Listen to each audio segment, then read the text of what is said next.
child come in when I shut the door behind me after I go out. All the keys of the flats are different. No, you forgot this time.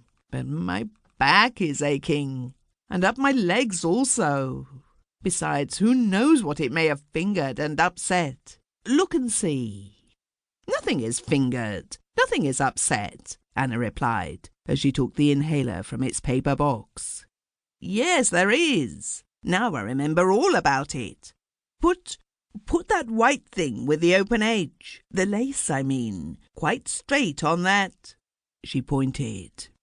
Anna, accustomed to her ways, understood and went to it. "Now, is it quite straight?" Frau Ebermann demanded. "Perfectly," said Anna. "In fact, in the very centre of the radiator." Anna measured the equal margins with her knuckle, as she had been told to do when she first took service. "And my tortoiseshell hairbrushes?" Frau Ebermann could not command her dressing-table from where she lay. "Perfectly straight, side by side in the big tray, and the comb laid across them. Your watch also in the coralline watch holder. Everything," she moved around the room to make sure, "everything is as you have it when you are well." Frau Ebermann sighed with relief. It seemed to her that the room and her head had suddenly grown cooler. "Good," said she. "Now warm my nightgown in the kitchen, so it will be ready when I have perspired, and the towels also. Make the inhaler steam, and put in the eucalyptus. That is good for the larynx. Then sit you in the kitchen and come when I ring. But first, my hot water bottle." It was brought and scientifically tucked in. "What news?" said Frau Ebermann drowsily. She had not been out that day. "Another victory," said Anna. "Many more prisoners and guns." Frau Ebermann purred. One might almost say grunted contentedly. "That is good too," she said, and Anna, after lighting the inhaler lamp, went out. Frau Ebermann reflected that in an hour or so the aspirin would begin to work, and all would be well. Tomorrow, no, the day after, she would take up life, with something to talk over with her friends at coffee. It was rare, everybody knew it, that she should be overcome by any ailment. Yet in all her distresses she had not allowed the minutest deviation from daily routine and ritual.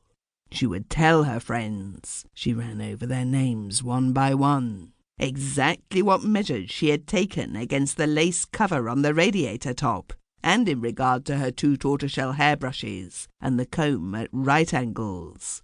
How she had set everything in order. Everything in order. She roved further afield as she wriggled her toes luxuriously on the hot water bottle. If it pleased our dear God to take her to himself, and she was not so young as she had been. There was that plate of the 4 lower ones in the blue tooth-glass, for instance. He should find all her belongings fit to meet his eye. Swept and garnished were the words that shaped themselves in her intent brain. Swept and garnished for... No, it was certainly not for the dear Lord that she had swept. She would have her room swept out tomorrow, or the day after, and garnished. Her hands began to swell again into huge pillows of nothingness. Then they shrank, and so did her head, to minute dots. It occurred to her that she was waiting for some event, some tremendously important event to come to pass. She lay with shut eyes for a long time, till her head and hands should return to their proper size. She opened her eyes with a jerk. "How stupid of me," she said aloud, "to set the room in order for a parcel of dirty little children." They were there, 5 of them, 2 little boys and 3 girls, headed by the anxious-eyed 10-year-old whom she had seen before. They must have entered by the outer door, which Anna had neglected to shut behind her when she returned with the inhaler. She counted them backward and forward as one counts scales. 1, 2, 3, 4, 5.